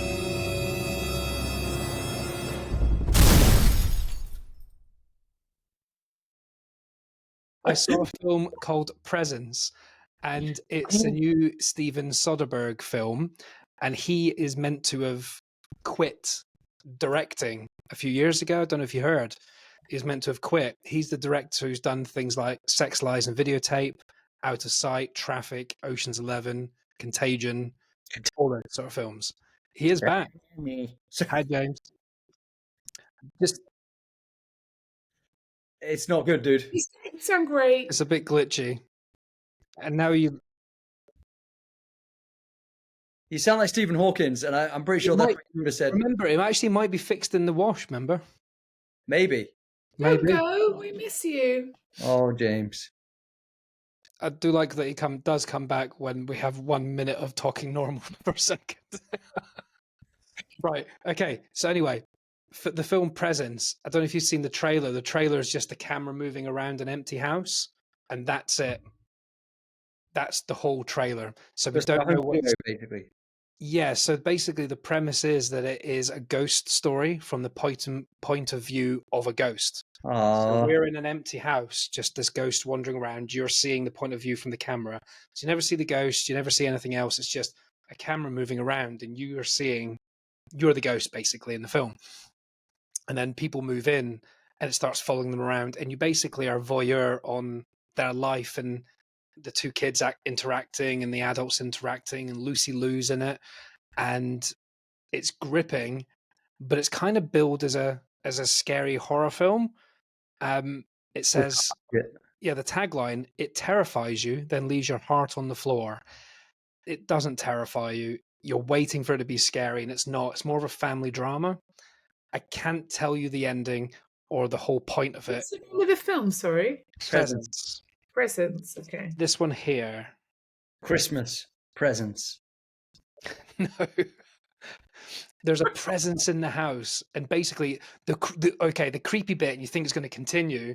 The opening scene when the family first move in, the camera is going right up to the faces of the people. It feels like you're testing them to say this, because you don't hear the ghost. It's like, but you can feel its emotions. There's bits when it's bashful and it turns and looks in the closet to avoid what it's looking at, so we, the audience, can't see something naughty going on. And then there's times where it gets involved a little bit in stuff to kind of interact a little bit. But the opening scene, when the people walk into the house, it zooms into the dad and the mum. No one's paying attention, obviously. The kid, and then it's standing with the mantelpiece near the girl, and the girl's just looking around and just goes, and then it fucks off. She noticed something, and it's like, oh, that's creepy. But yeah, it's like a shy ghost that's trying to make friends, like Casper, but like a. Right. I didn't even understand the ending. When the ending happened, I was like, and then Sadie in the car goes, "It was," and you went, "Oh shit, that changes everything." Which none of this makes sense to you now, but when you watch it, the ending does give you a jolt. It just seems like they're like, guys, we don't have a budget for any scary things. We don't have a budget for any special effects makeup. But why don't we just pretend the camera is the? Well, it's a great idea for a low budget sort of film, and it's really good. But Steven Soderbergh's got money coming out of his arse. Yeah. Like, he could have done a big one. But there's was the problem. There was bits where the ghost was trying to do something, and it turns and runs up the stairs. And it's like, if it had more budget, it would just float through the. You can imagine the outtakes of the cameraman running up the stairs and then falling over. And you're like, oh, sorry, the ghost tripped over itself. But that's it. It's weird. Like, it could go through walls. It's a ghost, but it doesn't. It goes through doors, and it waits for a door to open, then goes in. It's like the consistency. Wow, so they don't even have the budget of going through the doors. Like just cut. Yeah, and then all go it through. is zoom into a dark hole and then put the camera to the other side of the door. Anyone could do that. But anyway, that just sounds like a colonic irrigation. Okay. But yeah, so I thought on the theme of that, we can't talk about it because it's too spoiler filled, is that, has anyone seen a ghost? Does anyone believe in ghosts? Oh, that's a good topic. Ooh. Opening it to the floor. Maybe Kate first, if you've got any. Oh, I think Drew first. Oh, Drew, tell us about your ghosts. Do you know what though? I get scared talking about ghosts because then like, I'm on my own for one They thing. can't hear you. No, well, I feel like they know where I'm at, you know, and There's then only one watching you right this second. I live alone. that's Drew. what I'm Centimeters from your face. Okay, but anyway, there was a time in my old house when actually there was a couple of times. Anyway, I take it you believe in ghosts then. no, man, I swear, like I'm gonna sound like a fucking mental case that's been drinking beer 52 or a case of beer 52 when I explain this, but You don't have to plug them every second. no, I know, right? I know. But please sponsor us. It's just because of the power of it. I ain't afraid of no ghosts because I've got beer 52. No. You think up some more taglines. No, I know. Anyway, the ghost story. So when I was younger, me and my friend, for some reason, we were tidying my room together, which was very nice, and it was nice for him to come around and help me tidy my room. And then there was a knock on the door, and I swear to God, I opened the door, and there was just a bed sheet hollowed out with nothing there. No. I'm fucking not kidding. And then it kind of ran into my mom and dad's room, and I was like, and I closed the door, and I was like, that was fucking weird. And he was like, what was it? I was like, there was just like a fucking sheet, like hovering as though there was somebody inside it, but there was nothing there. Then I ran into my mom and dad's room, and there was like an image of somebody on the bed. And then I was like, maybe it's just my brother like playing a prank, right? So we went downstairs, and like my heart's going like the clappers, and I was like, that was fucking really scary. And then like 10 minutes later, my mom and dad and brother drive around the corner into the driveway. So there was no one fucking there. It was just me and my mate, John. Did John do it? No, because John was behind me. Like, unless John had like strings attached to my mum's bed sheets, pulled them through two doors, knocked on a door, opened the door, while behind me was puppeteering the whole thing, and then like just put it behind his back when I turned around and went, "Is that you with my mum's bed sheets?" Like, the struggle I have is that it was bed sheets floating. Like, yeah, no, I get it, dude. I'm not like making it up. Like, what's the most obscure? It's a fucking ghost, man. It was like, okay, that's one version, right? Then I have another one that's really scary, and my friend the other day texts me in the WhatsApp about this. Blanket. I feel scared. I'll be right back. So I crashed at my mate's house, and in the middle of the night, I'll wait for Kate to join us so that she can have nightmares. Blankets on the way. Ghost stories need blankets. Fucking seriously, this scared the shit out of me though. So, have you guys ever played Resident Evil? No, but I've seen it. You know those liquor things on the fucking ceiling? They're like dark shadows, yeah. Almost like venom, basically. So in the middle of the night, I'm at my mate's Robert's house, and like I'm tossing and turning because I can't sleep, and I look up, and there's a shadow. There's like a shadow of something crawling across the fucking ceiling of the bedroom. I look across to Rob, and I'm like petrified, like frozen to the spot. And then like my eyes are just looking up to the top, and the thing is still crawling. He looks at me, and we both see it. And he fucking WhatsApped me the other day. He says, "Do you remember that shadow thing on the ceiling when we were kids?" And I'm like, fuck me, man. There's no explanation for that. Yeah, exactly. Well, there is. You were dreaming, or your brain was active. Why am I dreaming and looking across at Robert, and Robert's looking at me, and then he WhatsApps me the other day about, "Do you remember the..." Why is he talking about my dream? You can't both see it. I need the bathroom. Hold This on. isn't a Nolan story. He's not inside my mind living out my dreams. Isn't it strange? Because like I don't believe any of this stuff, but What there's do I possibly unexplained things gain from lying, though? No, I don't disagree. You believe it. I'm just saying I don't know But how. it's happened to me with people, though. I'd understand if it was like just me on my own. I'd be like, "Oh, whoa, I clearly need some strange psychotherapy," but you know, it's happened with. Then, okay, there was another time. How many ghosts have you seen? I know, dude. This is what I mean. Them all. I've got the sixth sense. I've got the fucking seventh sense. So in my house, my parents' house in Hampshire. Oh god, there's so many actually. I was alone, and I was trying to make some food, and You the succeed. no, That's- that was the scariest part. Yes, That I was the can't scariest part. I couldn't find anything to eat. There's nothing in the cupboards. Do you have any stories? Sorry, yeah. He's yeah, got go on. he's got another one. Okay, yeah, but I've got many ghost stories. I want to hear. Actually, holy shit! Look at my sleepover with you. My wife Sarah, she is in a book, a She famous. is a ghost. She is in a famous book of ghost stories in London because she had a really scary event at the Lion King, at the. No, that sounds hilarious, but no, it was like it was really fucking scary, man. Oh God, what's the name of the theater? The Lyceum Theater. And it's in a book. You can actually look it up. Like, it was a really scary moment that happened to her in the basement underneath, where we collect all the alcohol and everything. During the show, this big like shake, almost like an earthquake, and like some kind of like voice calling out, and she fell to the ground. All these things shattered and bottles shattered, and they were like, "Are you okay?" I was like, "Well, it's not exactly what you expect on a day shift." So yeah, that was pretty scary. Which is actually in a book. You can read about it. But yeah, back to my cooking scenario. So I'm trying to cook something, and the lights above me are like flickering, and I'm like, nah, that's cliched, scary Hollywood stuff.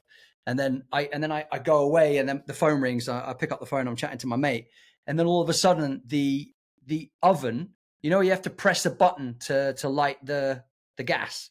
So you press the button, it goes. Yeah.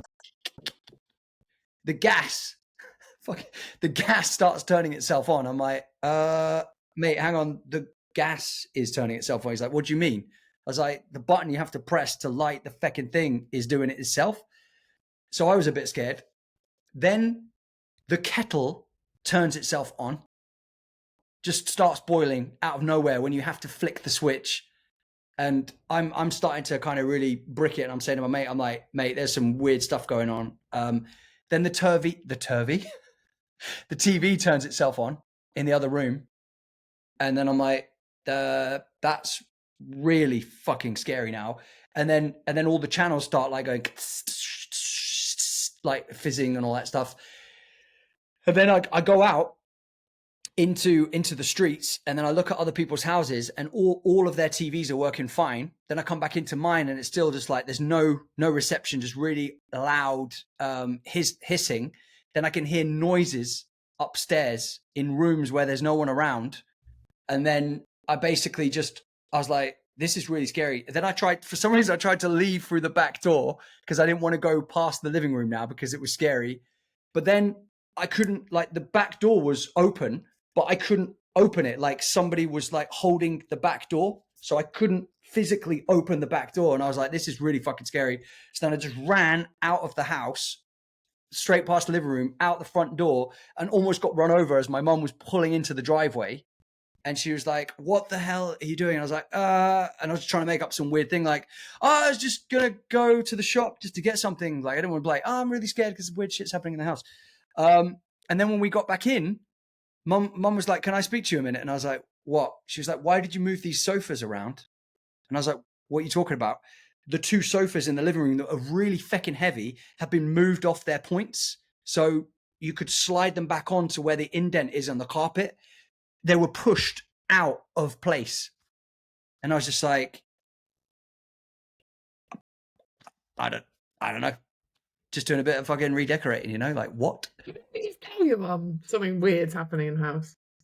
Because she's had a lot of scary things, and I didn't want to let her know that her house is potentially haunted. So unless she watches this episode, she's like, why didn't you tell me? That is freaky. So you got poltergeist all stuff. All these stories happen in the same house, then? No, they're different houses, unfortunately. It's like something's following you. Yeah, I was going to say, it's you that's haunted. Well, I hope not. But there was a time in one of my brother's flats. You've had a lot of spooky experiences. Yeah, I really have. But here's the scariest thing. Like you're a ghost hypochondriac. Well, yeah, cheers. Well, the scariest thing was at drama school when, like, one of these kind of spiritual teachers that was doing voice with us, he took me to one side. It was really weird. He went, "You're you're a vessel for other higher spirits. And I'm like, I was like, sorry, what? I was like, what were you talking about, man? And he was like, things are drawn to you. Like, and it was really weird. I was like, are you having me on, man? What are you talking about? And he's like, do you find that you experience a lot of paranormal activities? I was like, how on earth do you know that? And he's like, you have like a light, you have a very bright light that attracts them. And I was like, this is like some weird like Harry Potter thing. Like I draw them in with my light. But it was really spooky to even have that conversation with a teacher at drama school based on things that I've obviously experienced. It was really crazy, actually. Wow. I'm really freaked out. That's really scary, Um, Drew. If you want to be less scared, I had to mute my microphone halfway through a story because I had a really loud fart. There you go. I don't think you should mute. Because you were scared? Is that because you were scared? I haven't in the past, and it's made my little box glow up, and it's overtaken the volume of his speech. So decided to If you mute. accidentally farted, would you leave it in or would you edit it out? I have left it in once. Oh no, it takes out background noise, so you barely hear it. Oh, nice. Yeah, it would be awkward, wouldn't it? Just If like you've a got little... one brewing, let's give it a go. Well, I needed to fart earlier, but nothing came out. So. It's always the worst, but it's This episode is assholes, shit, farts, and ghosts. Oh, I love it. Wow. We should write a children's book, The Flatulent Ghost. Oh, I don't think that's a children's book. The constipated ghost. I'm going to write it down. The flatulent Ghost. What was the word I said? Flumage. I think this episode should be called Flumage, and the word that you messed up, Glatimer, or what you said, Glatimer. No. Have you ever had a scary experience? Me? Yeah. I've said it a million times. Well, probably not to you guys, but one. I can't explain You it. had a ghost fart. Wait, it was a ghost fart. Yeah. Oh no, it's weirder. It's near Andover. In fact, it was when I was younger. Can you remember a place where there was a little bridge where people had committed suicide before? Oh yeah. Do you know what I'm on about? Yeah. Do you know we where? used to go there and do photography for some reason. Yeah, I was there. We went there a few times. Why Do you did remember what it was called? Why was it so dark as teenagers? I can't remember what it was I don't know called. why we went there a few times. I can't remember why. I remember a bridge in Andover. Yeah, there was this bridge that people commit suicide on. Yeah. It's kind of not in Andover. It's kind of on the outskirtsy Yeah, bit, I know what like you're talking where about. you do like where you can do dog walks and stuff. It's like in not woods, but it's like a little path going out somewhere, and it's kind of wooded either side. I could have been with you, so you might even know this. But I climbed up the bank, and you've got to go like literally hands and knees to climb up the bank. And I was on my own. I was with someone. Could have been you. Can't remember. Could have been me. I feel like it sounds familiar now you're talking about it. Yeah, someone else was down on the path, and it doesn't matter if someone was near me because it wasn't. The ghost experience was so intimate that it didn't matter if someone was like a couple of meters away. But someone gave you The ghost pinched your ass. Did you get sexually harassed by a ghost? I was almost at the top of the bank, and I was like, I slipped a little bit, and I turned, and in my ear when I turned this way, in my ear, really close to my ear, I heard.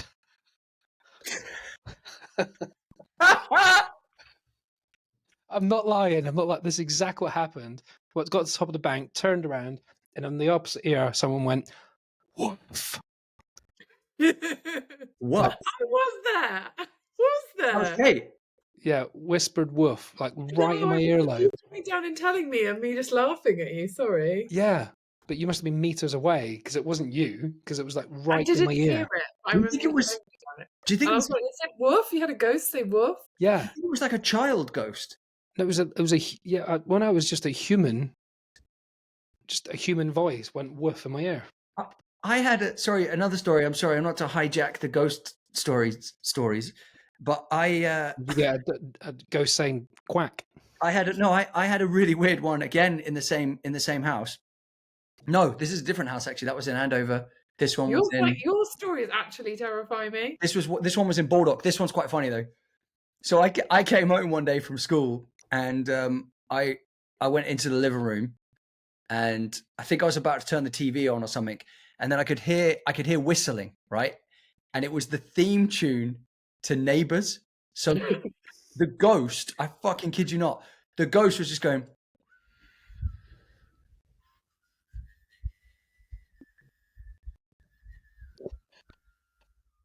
And I was like, that shouldn't be as sinister as it is, but it was quite funny. I was like, why? What? Who? It was like in the room with me, like just a ghost whistling Neighbours. So it was almost like, can you put Neighbours on, mate? I was like, should we watch Neighbours together? Like what? It was just the weirdest thing. The weirdest thing. And he whispered, "Have you got ketchup?" Have you got ketchup? Not ketchup, catch-up. I want to watch more. Catch up on. Yeah. Makes much more sense for the ghost. So, Kate, what's yours? You've got to have had something. I've got one that my dad had that was quite funny because my dad's very scientific minded and he doesn't believe in ghosts at all. Yeah. And they stayed in a really, really old hotel when they came to Zurich. And my dad said, he was like, "Oh, I woke up in the middle of the night, Kate, and I didn't sleep so well." I was like, "Oh, why, Dad?" "Oh, it was a big bang. I was definitely awake, but I sat up and then there was this Victorian lady that just walked through the room and she was glowing and then she disappeared.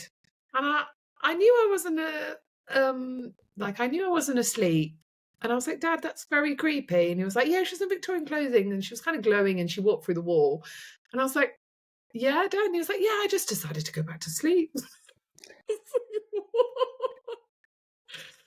I've had one experience that I can't explain that, like, well, I've had a few. One of them was, I can't prove they're not ghosts. Like, they're probably not ghosts. They're probably just people in costume. But it was really weird.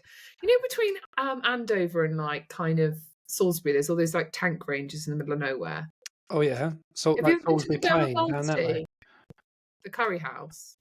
There's all these roads you basically drive and you're in the middle of nowhere and there's nothing for, like, if you were walking, there's probably nothing for, like, 40 minutes, right? Yeah.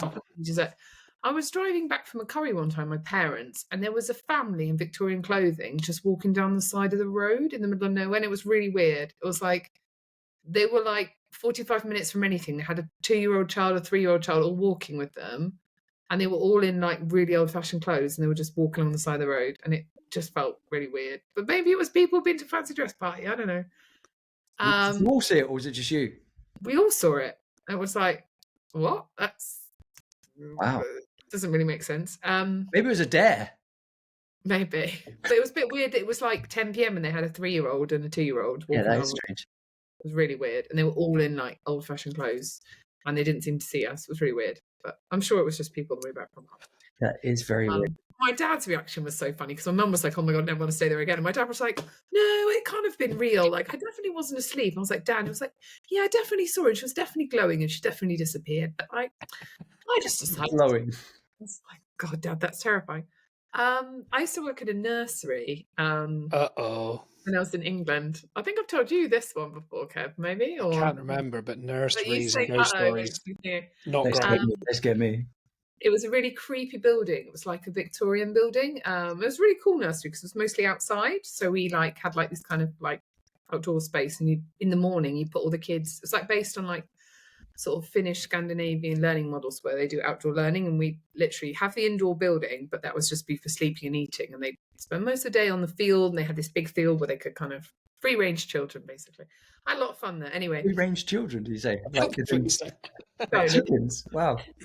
You know, they had a lot of space outside, but and in the morning it was always really, really mental because the kids would have they'd have breakfast in the school, and we would be like early shift and late shift, and we would like prepare all the beds for the young children to nap. And then they would all be really, really loud and hyper. And then we just literally put the clothes or open the door and kind of let them roam free because they were just like so loud. Because they were free range. Because they're free range, yeah. And I remember one day, there was a few creepy things like in the building. Like one day we'd give the kids breakfast and it sounded like there was like an untuned radio and we could hear it and we could all hear it. And I was like, that's weird. And it was like someone changing channels on the radio. Then another time I was in the sleep room and it's got like a glass door. And it was like really huge old Victorian building. And I knew the other people. There's only 2 other people in the shift and they were in breakfast with the other kids, like the other side of the room. There was only 2 kids in because I'd opened the door. So I knew, because you could hear the main doorbell, there's no one else in. And I saw someone walk past and I heard their footsteps and I saw them.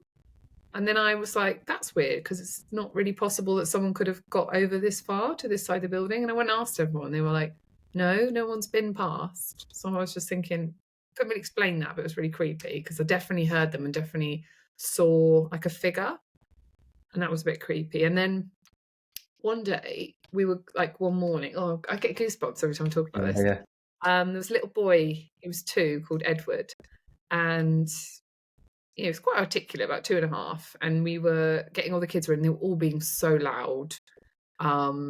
Lots of energy, and we just couldn't wait to like put their rain pants, open the door, and let them let all their energy out. And then as they were all being like, after breakfast, he just turned around suddenly and went, "There's a 2-year-old." He went, "The man doesn't like it. You're too loud. You need to stop." And I was just like, oh my God, and we all froze. It gives me goosebumps talking about it. That's and I was horrible. like, "What, man?" And he just like completely changed his voice, and he said, "He says you're too loud. Be quiet now." And then just went back to being a child again. And oh my God, it was so creepy. Whoa. And then a couple of days later, he was like looking out the window and there was no one out there. And he was just sort of like, it's 2-year-olds. So you just think they're in their own imagination, right? And he's like, oh, looking. I was like, what are you looking at, Edward? And he was like, oh, there's a man out there in a red jumper. So obviously being like, it's also like safeguarding. Like, is there really a creepy man like preying on the children? You know, it's also like, it's your hackles up. And he said, he's out there, he's waving at me. And I was like, and he was really talking like there's no one there. And then when we went to do his nappy, he was lying down and he started talking to someone that wasn't there. And then he was only in 2 days a week. And then on different days, like the staff hadn't been talking about it in front of the children. So they hadn't heard us talking about this weird experiences. Other children started talking to no one in the same corner of the room. And it happened to like 3 or 4 children. And another kid on a different day started saying, oh, look, there's a man in a red jumper out there. Oh, he's out there. Oh, there's the man. It was just really creepy because it was like, I can't explain it. It was separate children on separate days and they all saw the same thing. They're too young to create a conspiracy, aren't they? Anyways. And there was another time we put him to sleep in the sleep room and he completely freaked out. He was like, the man's in here, he's watching me, I don't like it. And was just like screaming and went mental, so I had to take him out. And then I spoke to his mum and I was like, oh, has he seen anyone? Has anything happened? She said, no, it's just must be imagination. It's really weird. There's nothing happened at home. And I was reading a story to him and he was like not really paying attention. It was the end of the day and it was like 2 kids left. So I didn't really care that he wasn't paying attention, just trying to kill time till the parents came. And I thought, if he just wants to talk to a window, I don't care. I'll carry on reading. So what else am I going to do? As long as he's not clicking windows. Yeah, I was happy to read him a story. He wasn't really listening, whatever. And he was just talking this window. And then his mum came. I was like, oh, yeah, I was reading the story, but he was a bit tired. Didn't want to listen, but I carried on reading. And then he said, look, Mummy, the man's in there. He's back now. He's looking at me. I was talking to him. I was going to play with him. I want to go and see him again now. It was just so creepy. And it was just the fact that different kids on different days were talking about it and they all described the same thing, so I can't explain it. And there definitely wasn't a creepy person breaking into the nursery. We did check that. And it was just the way they described it. And the creepiest thing was when this 2-year-old child went, he doesn't like it, be quiet. It was like something from a horror film and his voice changed and everything. And I was just like, oh. Yeah, because normally they can't structure sentences at 2. Exactly. Well, they can structure a small sentence, but not like that. Not like it was like an adult talking. And it was the creepiest thing. And after that, I believe in ghosts. Because I can't explain it and it's so creepy. I don't know about woof and an ear, but I remember you telling me about that now. It was me that was there. It was real. It happened. Someone said it right in my ear. I feel like because you don't believe enough, Kev, you won't get the good stories. You'll just get the woof in your ear. But there was another one where I'm not going to say who it was, but let's say it's an older man who doesn't believe in any of this shit. This is you, yeah. No, older than me. And they live in a house that's about maybe 400 years old.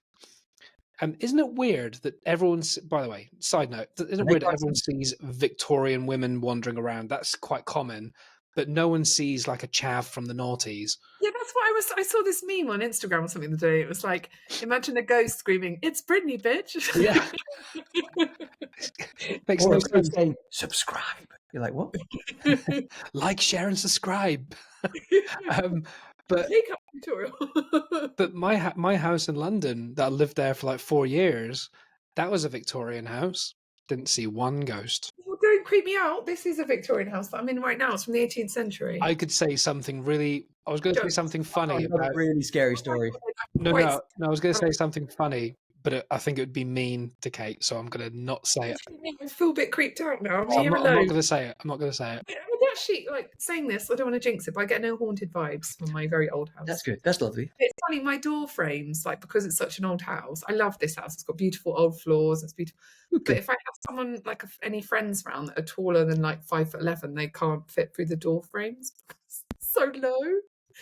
They're like, yeah, like you have to duck to get through some of the doors. That's Yeah. quite cool. Yeah, so this older person who lives in like a 400-year-old house, that doesn't believe in ghosts or anything. He said he has trouble sleeping, so that might be a factor.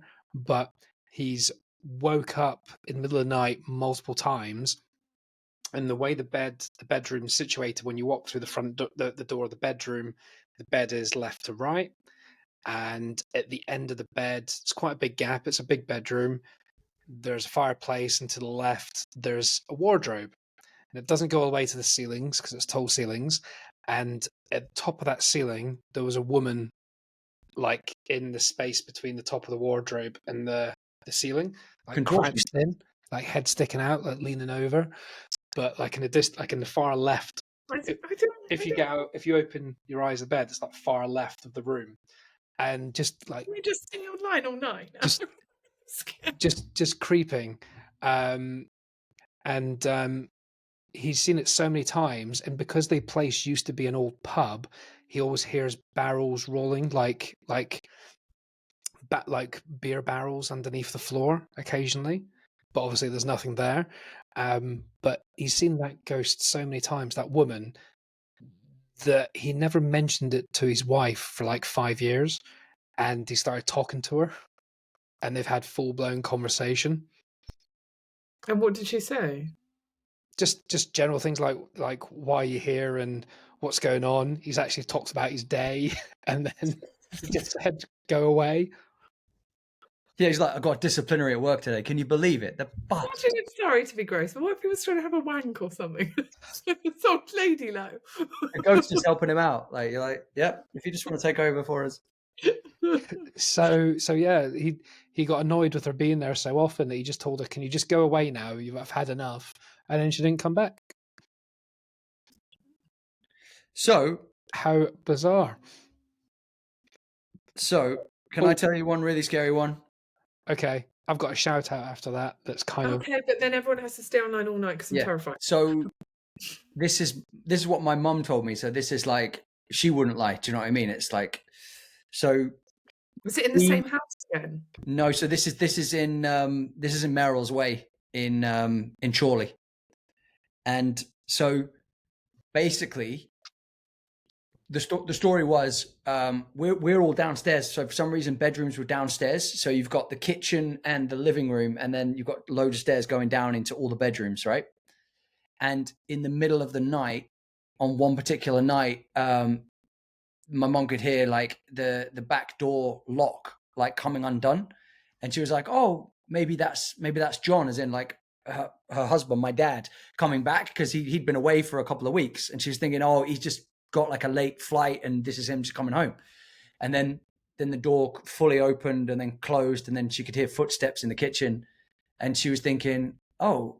And then she looked at her watch and she was like, "No, he's not back for like another 10 days." And she was thinking, this is like a thief. So then she was going to like try and find something in the room to try and like protect us, basically, because we're in another room basically down the hall. And then she can hear the footsteps coming down the stairs. And then she just runs into the room, grabs me and my brother, and then goes into another room and just holds us. And she was just saying that the door opened, and just like she couldn't explain it other than like just darkness came through the door. Like there was just nothing. It was just darkness, and she could just feel this horrendous presence in the room. And she was just like praying. She was quite religious. She was just praying over and over and over and over again. And then like suddenly it was just gone, right?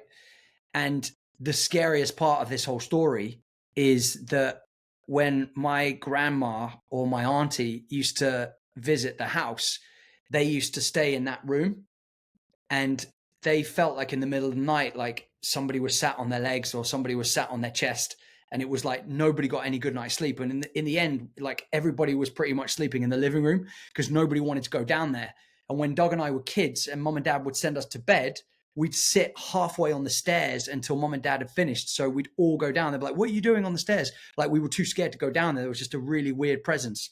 Then when they tried to sell the house, when they were going through the house with one of the estate agents, and they turned on all the different lights, when they got into that particular room where nobody wanted to stay, when they turned the light on, it just tripped a wire and all the lights in the house went out.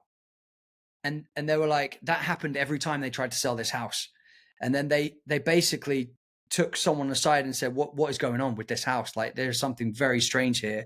And they went, listen, we should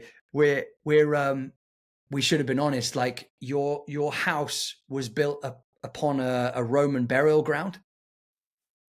And they were like, what? So it was like full on. Fucking crazy. Oh, God. I love that you've got the most elaborate, amazing, terrifying stories. And then, Kev, what happened to you? Woof. A ghost said woof to me once. And then another ghost went meow. I love the fact that Kevin is genius, right? Because he knows that I believe in all this stuff, and clearly I bear witness to a lot of these things. You know, how can you not believe in it? Those are terrifying things to happen to Yeah, anyone. but behind the scenes, there's a twist because he's been telling me loads of stuff that's making me go, oh shit, man, I'm really scared. Like he's just been building up a story behind the scenes, basically, and then the twist is it's all bullshit. So He doesn't know what you're on about. Yeah, I know. Woof.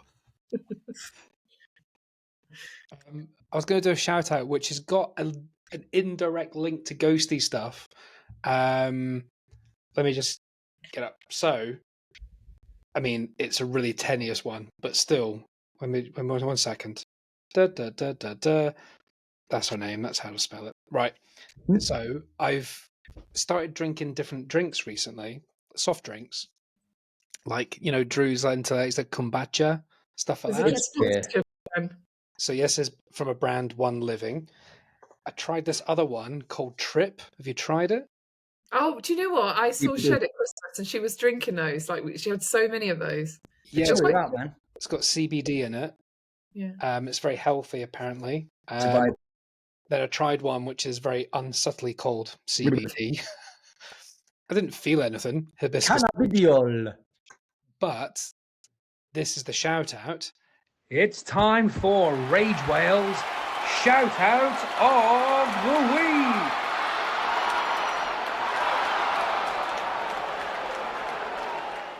The best one I've had recently is this drink called G-Spot. G-Spot by Gillian Anderson. And I love it. It's fantastic. And did it hit the spot? And it did hit. G-Spot hit the spot. Did it hit your G-spot? I didn't put it where my spot is, but it hit something. Talking about this.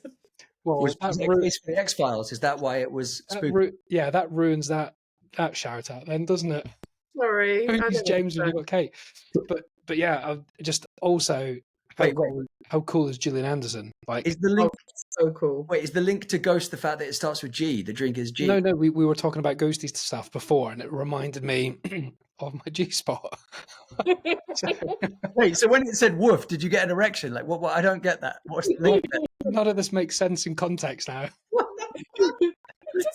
Story related. That's ever that you're like, and there's a link to Ghosts. It's like it's called G-Spot by Gillian Anderson.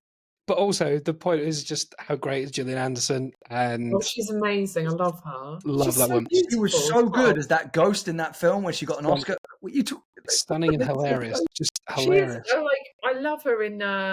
She's the one Education. Yeah, she's amazing. She's so when you see interviews with her as well, she's so intelligent, outspoken, and she's so beautiful. I like stare at her face. Well, that's the link to G-Spot.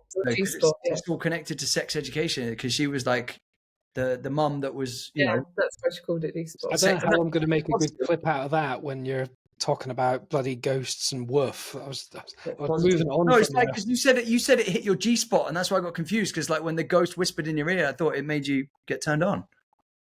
That reminds me of have you ever watched Blackadder? Have we ever watched Blackadder? Who do you Yeah. think we are?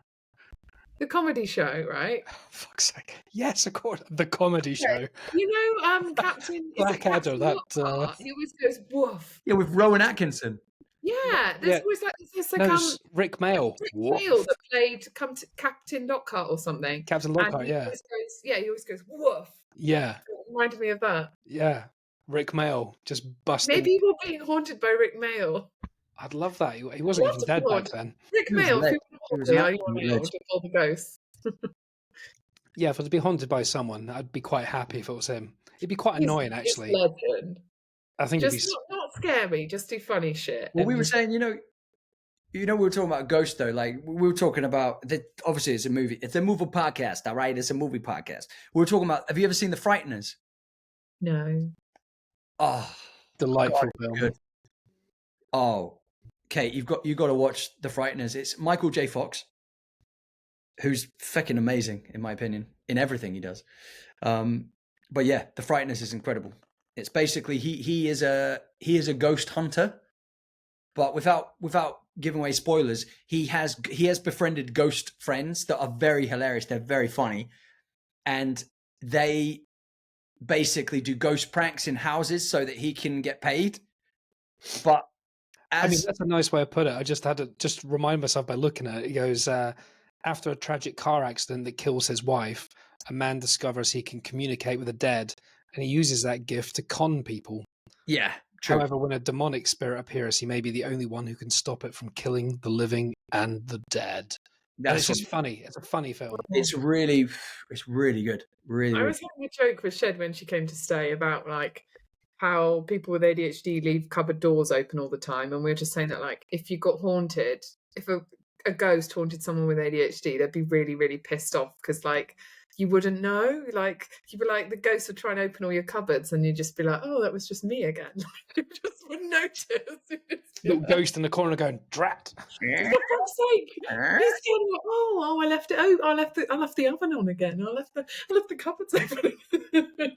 It's like a cleaning ghost. That's trying to frighten you, and you're just like, oh, it's me again. It's like a ghost that's stuck in nanny mode. It's just like trying to fix the house and set the table. Oh, and a shout out to Shed. Oh yeah. Hi, Sarah. Katie Johnson's got some good ghost experiences, but I'll leave them for her to tell. You should have her on the podcast. She's a beautiful. I think we should. I think we should. I was going to say, there's a podcast called Ghost Huns, which one of my friends, Susie, is one of the co-hosts on that. But their podcast is actually about them talking about real life ghost story experiences, and the audiences just basically send in their ghost story experiences. Stuff like that. What's the name of the podcast? Ghost Huns. Ghost Huns. Maybe I won't listen to it tonight though, because I need to sleep. Well, no, but it's hilarious. Like they're really darkly comic. They're very funny because, like, Drew, you need to be on that as a guest. Susie Priest is basically she's after a beer as well. She's a stand-up comedian. Yeah, after just one beer, guys, I will join you. Yeah. But yeah, I just thought I'd do a shout out to those guys because that's pretty much what they do. But if anyone listening to this episode has some ghost stories, send them in to ragewhale@yahoo.com. Is that sending ghost stories, people? That'd be fun. That would be really cool, and we'll just read them out. Especially if a ghost says meow. Or, There's got to be one out there. I remember that now. I remember I was at the bank or below or something. You came down and told me, and I was like, I remember just taking the piss, but also being a bit weirded out that like whooped. Yeah, that reminds me of a really. Can I tell you a really weird story? Just it's got nothing to do with ghosts.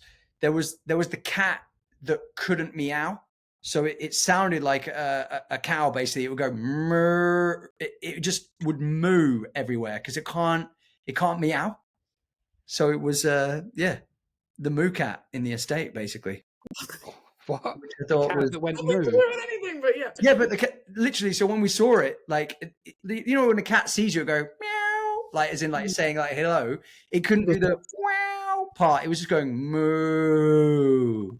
You're like, oh, that's really strange. Then there was another cat. I swear to God, the cat knew how to say ham. Whenever I was in the kitchen, it was my mate's cat, and I was near the fridge, and I swear it went. And you're like, I love it when cats talk. It's the funniest thing in the yeah, world. man. But they're supposedly they're on that realm, like they can see spirits and stuff. Like in our old house, the cats, this little sweetheart next to me, they used to look up and they'd be like that. Oh.